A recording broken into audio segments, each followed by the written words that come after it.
وان سچ کی طاقت۔ ایک دن ایک غریب لڑکا جنگل میں لکڑیاں کاٹ رہا تھا کہ اچانک اس کی کلہاڑی دریا میں جا گری۔ وہ پریشان ہو کر رونے لگا۔ ایک بزرگ دریا سے نمودار ہوئے اور اس سے رونے کی وجہ پوچھی۔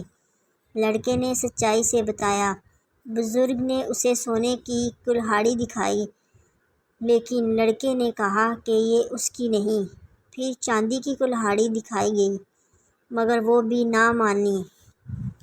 آخرکار بزرگ نے اس کی لوہے کی کلہاڑی واپس کر دی اور اس کی سچائی سے خوش ہو کر باقی دونوں کلہاڑیاں بھی تحفے میں دے دیں۔